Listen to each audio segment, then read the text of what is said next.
Welcome back, chooms. This is LastKnownMeal, and it's been a while since I last uploaded on this channel. So today we're gonna be talking about everything I've missed so far from Cyberpunk 2077 to CD Projekt Red. Now do keep in mind there has been a lot of information released in the past 3 weeks regarding the future of this company and their projects and games and everything, so we're gonna be going through all of that. First things first, we have a new RedStreams coming on January 24th, so Wednesday at 6 PM Central European Time. This was revealed by the official Cyberpunk 2077 Twitter account.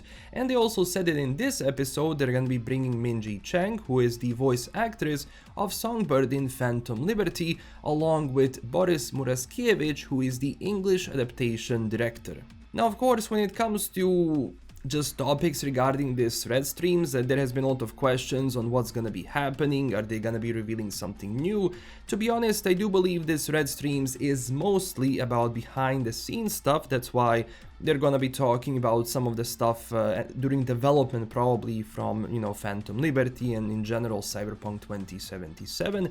But in the SteamDB, so behind the scenes in Cyberpunk branches or depots, we do see that there has been some work happening. Now, this could be, of course, the upcoming hotfix update for Cyber Update 2.1, and I doubt they're gonna be releasing any more big content like they did in the previous patch, but you never know with CD Projekt Red these days. But to be honest, there are some problems and issues which probably did arose in update 2.1, so they do have to address them through these hotfixes, and I do believe that, there's gonna be 1 to 2 more hotfixes before they're basically off the project and onto something new, or well, onto the sequel and the upcoming Witcher game. And I do believe that the actual release date for the update is, as always, going to be very close to RedStreams, so maybe day before that, day after that, or on the same day as RedStreams itself, or it might not happen that week. We shall see, depending on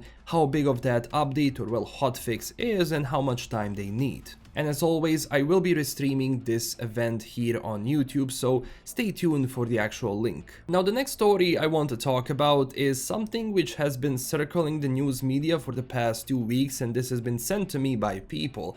So Igor Sarzinski, who is the narrative director for Cyberpunk game, said this a few weeks ago. First day in the Boston office, so good to meet old friends and officially kickstart our Orion journey. I couldn't be more excited for this project, and I'm sure we can make it into something special. 2077 was just a warm-up. Now, first things first, I am very excited that the Boston studio is coming along from where basically the Cyberpunk sequel is gonna be designed.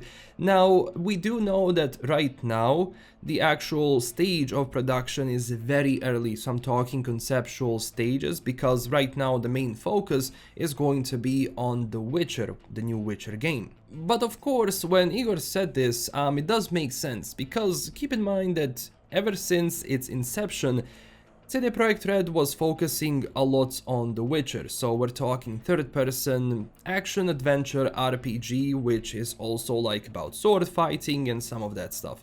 Now, going into Cyberpunk 2077, this was pretty much unknown terrain for them, especially going into first person, going into combat which is oriented around different stuff, like for example different sort of weapons and so on, then creating the city and all of that in Red Engine. So that's why you had all of those issues when the game came out, because a lot of those systems were underbaked. They just needed a lot more time to be finished. But after this redemption arc that Cyberpunk had, as people like to call it now, it is very nice to see the state that Cyberpunk is in, especially with the ideas they have and how they started implementing them. So now working in Unreal Engine 5, as much as it gives you freedom because of the new tools and systems, it's also not going to magically create your game.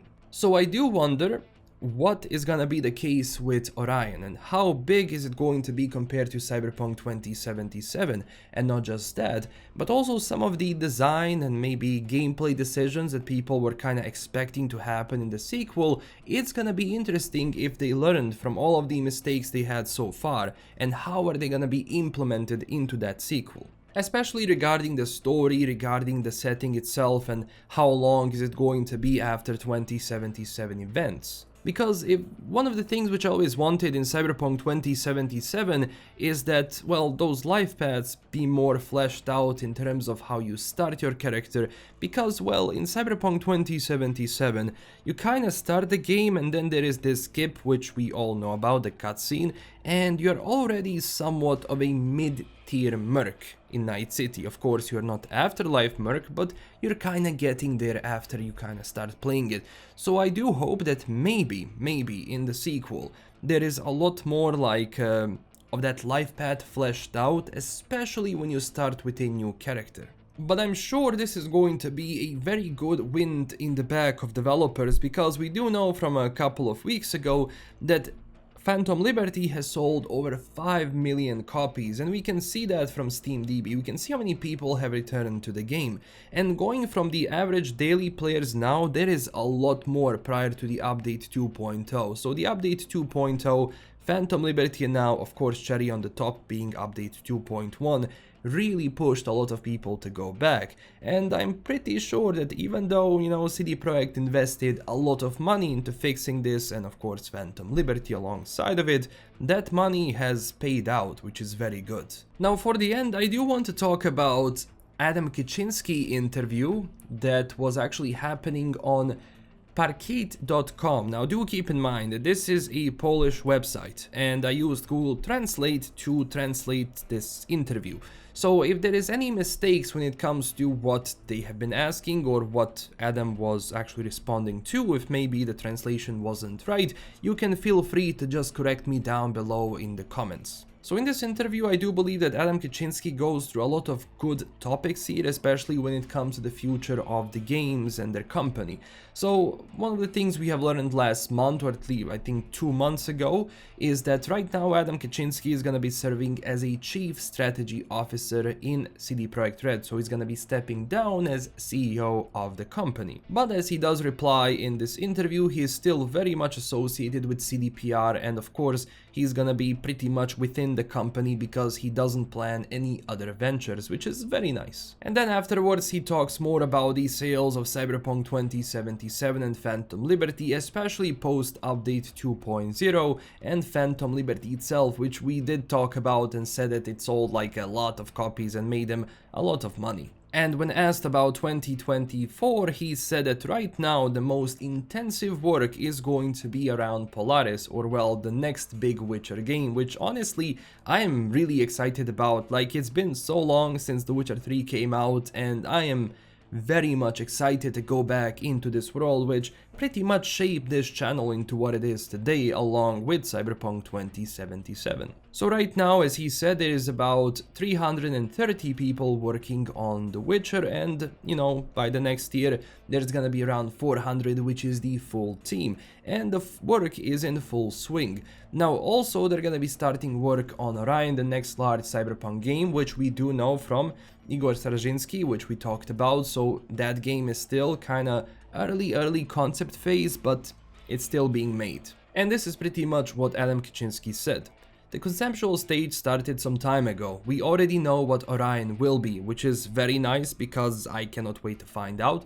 However, the team is currently being built, and its core will be the people developing from the North American studio in Boston. Based on them, we will build a larger structure, including our team from Vancouver. Of course, there will be support from developers from Poland. In addition, we will continue work on Sirius, a game set in the Witcher universe, as a part of cooperation with the American studio The Molasses Flood, which we have taken over. We will also be developing a remake for the first part of The Witcher with Fool's Theory Studio. So to sum it up, in 2024 we will be developing 4 large games.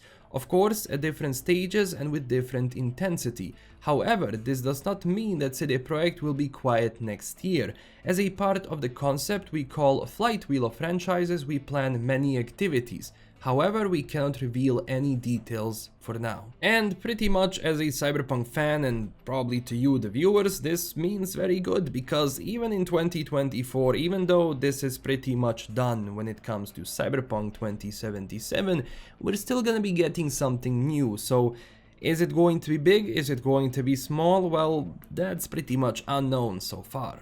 And then they talked more about the employment, so far I believe, like as they said here, they're not gonna be hiring too much, and if they do hire, it's going to be very marginal. But, you know, from 2024 to 2025 and later on, that's when I think the actual hiring process, as Adam Kicinski says, is going to begin, the proper one. And of course, right now, they're not gonna be acquiring anything else, no companies, unless it actually, like, accelerates their strategy, which right now is pretty much not going to happen, I believe, and what pretty much was bought is it. Now, there has also been another rumors, as it is, like, is CD Projekt Red for sale, is someone going to buy it, is going to be Microsoft, and this is what Adam said. These are just rumors. We have always had a clear position supported by regulations included in the statute, aimed at preventing a hostile takeover. We are not interested in being included in any larger entity. We have worked our whole lives to get to the position we have right now, and we believe that in a few years we will be even bigger and stronger. We have ambitious plans and are passionate about what we do. We value independence and basically the freedom with that independence. Now, of course, this makes sense, and yes, I would love for CD Projekt Red to stay as, well, indie as much as it can be said right now because of their size, an independent company rather than being under an umbrella of a big, huge corporation. Now, I'm pretty sure that sometimes in the future, as it is with any studio, like if people have been saying like, oh yeah, Bethesda cannot be bought, like Activision Blizzard cannot be bought, yet they do. But again, they have freedom, they can create the games that they want to create and how they want to create them, and that's one of the things, like their games in a sense have to be very successful because they need to fund, well, their ambitious plans. So the next Witcher game is going to show all of that and how many sales it goes through, and the end of the day, how is the game going to be. Now, of course, he does say here that their strategy is well calculated, using their own funds. They don't need to actually fundraise for more and additional sources of money, which is, again, good because, you know, you don't have to make any concessions and you can pretty much create and set to create what you want. And for the end, there has been some talk about Hadar projects. So, as Adam said, Hadar is their new in-house IP, which is being created from scratch. And right now, what they're doing is creating the world and parameters within the world and explaining things and, you know, making new information around different objects, which is pretty much common for creating a whole new lore. You create the universe, you create the world, you create everything in it, and then you start filling it up. So Hadar is, I am like, out of all of these projects, of course, we know that Witcher is, we know what Cyberpunk is, kinda, but Hadar, this is new IP, and because they want to push their IPs into the, you know, pop culture and everything else, it has to be something attractive. So I cannot wait for them to reveal this, but I doubt this is gonna be happening in the next 3 years, give or take. And that's pretty much it. We have covered a lot. Honestly, I'm excited to see what CD Projekt is gonna be doing in 2024.